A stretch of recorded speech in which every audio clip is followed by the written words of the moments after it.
नमस्कार रसिको हो नमस्कार. सौ उमा बापट यांच्या गेल्या भागामध्ये आपण स्वामी विवेकानंद अर्थात नरेंद्र आणि रामकृष्ण परमहंस यांची पहिली भेट कशी झाली हे कथेमध्ये ऐकलं. आता पुढची कथा आपल्यासमोर सादर करतायत. पुढल्याच महिन्यात म्हणजे 5 फेब्रुवारी 1882च्या दिवशी नरेंद्र पुन्हा रामकृष्णांकडे गेला. रामकृष्णांना फार आनंद झाला त्याला पाहून. नरेंद्रची योग्यता त्याने स्वतः ओळखली नसली तरी रामकृष्णांनी ती जाणली होती. त्यामुळे देवाच्या अस्तित्वाविषयी नरेंद्रच्या मनातील शंका लवकरात लवकर दूर करायची असं बहुधा त्याने आधीच मनोमन ठरवलेलं असावं. म्हणून नरेंद्र आलेल्या पाहताच त्यांनी त्याला आपल्या समोर बसायला सांगितलं आणि काही बोलण्याआधीच आपल्या उजव्या पायाच्या अंगठ्यानं त्याला स्पर्श केला. त्याबरोबर नरेंद्रला विचित्र असा अनुभव येऊ लागला.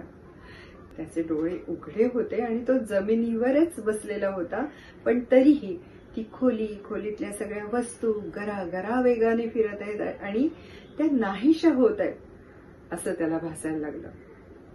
नुसत्या वस्तूच नाही तर आपण स्वतःही असेच कुठेतरी शून्यात विलीन होत आहोत असं त्याला जाणवलं.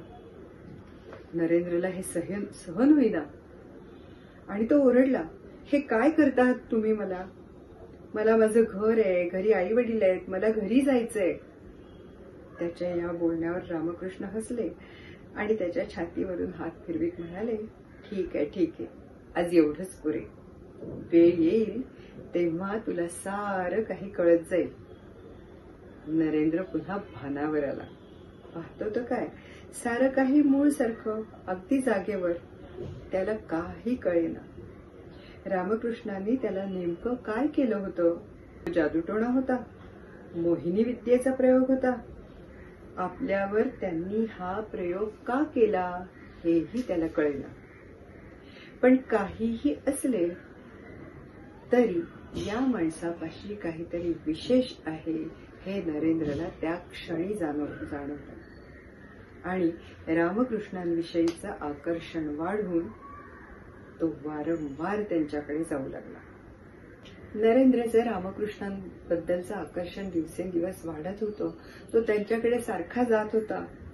पण रामकृष्णांच्या मार्गदर्शनाखाली नरेंद्रचा ध्यानधारणेचा अभ्यासही चालू झाला होता, म्हणजे साधनाही चालू झाली होती.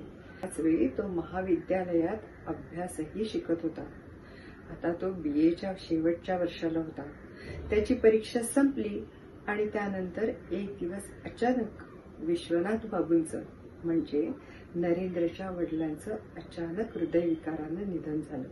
करता मुलगा म्हणून कुटुंबाची सारी जबाबदारी नरेंद्रवरच येऊन पडली. विश्वनाथ बाबू असताना त्यांना घरी काही कमी नव्हतं, पण लोकांच्या अडीअडचणीला मदत करण्याच्या स्वभावामुळे शिल्लक मात्र काहीच नव्हतं. कित्येकदा स्वतः जामीन राहून त्यांनी अनेकांना सावकारांकडून कर्ज मिळवून दिली होती. त्यांच्या मृत्यूनंतर मात्र परिस्थिती एकदम पालटली. ज्यांना विश्वनाथ बाबूंनी मदत केली होती ते आता फिरकेनासे झाले आणि ज्यांनी कर्ज घेतली होती त्यांनी ती न फेडल्यामुळे सावकार नरेंद्राकडे पैशांचा तगादा लावू लागले. इतर नातेवाईकांनी राहत्या घरावर ताबा सांगून त्यांना घराबाहेर काढण्याचा प्रयत्न केला. दरम्यान परीक्षेचा निकाल लागून नरेंद्र चांगल्या प्रकारे BA झाला, पण वणवण फिरूनही कुठे नोकरी मिळेना. अशा सगळ्या बाजूने कोंडी होऊन दत्त कुटुंबाची परिस्थिती फार हलाखीची झाली. नोकरीच्या शोधात दिवसभर हिंडलेला नरेंद्र रात्री थकून भागून घरी येईल आणि आईनं शिजवलेला थोडासा भात बघून म्हणे, आज एका मित्राकडे गेलो होतो आई, तिथे खूप फराळ झाला आहे, त्यामुळे मला भूक नाही, तुम्ही सगळेजण जेवून घ्या. धाकट्या भावंडांच्या पोटात 2 घास जावे म्हणून तो असंच खोटं सांगायचं. असं असलं तरी नरेंद्रच्या तोंडचे देवाचं नाव मात्र काही कमी होत नव्हतं. एक दिवस असं सहज देवाचं नाव त्याच्या तोंडून बाहेर पडल्यावर आई चिडून त्याला म्हणाली, गप्प बैस, काही नाव घेऊ नकोस त्या देवाचं. कुठे आहे तो देव आता? जन्मभर आपण त्याची उपासना केली, त्याच्या अडल्या नडल्या लेकरांना मदत केली. त्याचं हेच फळ दिलं ना त्यानं आपल्याला. काही नाव घेऊ नकोस त्याचं. मुळात धार्मिक असणाऱ्या भुवनेश्वरी देवीही परिस्थितीमुळे अशा कातवून गेल्या होत्या. नरेंद्रला काय करावं काही कळेना. बऱ्याच दिवसात तो रामकृष्णांकडेही गेला नव्हता. रामकृष्णांनी त्याला बोलावणं पाठवलं, पण तो जणू सगळ्या जगावर रागवला होता, त्यामुळे त्यांच्याकडेही तो गेला नव्हता. पण एक दिवस अचानक त्याच्या मनात असा विचार चमकून गेला की रामकृष्ण काली मातेशी बोलतात. मग त्यांनी आपल्याकरता तिच्याकडे नोकरी मागितली तर किती बरं होईल. हा विचार मनात आल्याबरोबर मात्र तो रामकृष्णांकडे गेला. त्याची झालेली दशा पाहून गुरूंना गही भरून आलं. नरेंद्र त्यांना म्हणाला, तुम्ही कालीमातेशी बोलताना ती तुमचे ऐकते ना? तुम्ही मागाल ते ती तुम्हाला देते ना? मग तुम्ही तिच्याकडे माझ्यासाठी नोकरी का नाही मागत? माझी काय स्थिती झाली आहे तुम्ही जाणताच. तुम्ही मातेकडे नोकरी मागितली तर ती अवश्य मला नोकरी मिळवून देईल. नरेंद्रच्या या बोलण्यावर हसून रामकृष्ण म्हणाले, हे बघ, मी मातेजवळ असलं काही मागत नाही. पण ती काही माझी एकट्याची माता नाहीये. ती जगन्माता आहे. तुझीही ती माता आहे. तू जर तिच्याकडे काही मागितलंस तर तुलाही ते ती अवश्य देईल. रामकृष्णांच्या या सांगण्यावरून नरेंद्र आत जाऊन देवी पुढे उभा राहिला. शांतपणे तेवणाऱ्या समयांच्या मंद प्रकाशात देवीची मूर्ती करुणामयी दिसत होती. फुलांचा सुवास गाभाऱ्यात दरवळत होता. या वातावरणाचा एक वेगळाच परिणाम नरेंद्रच्या मनावर झाला. त्याला वाटू लागलं, अरे ही तर जगन्माता आहे.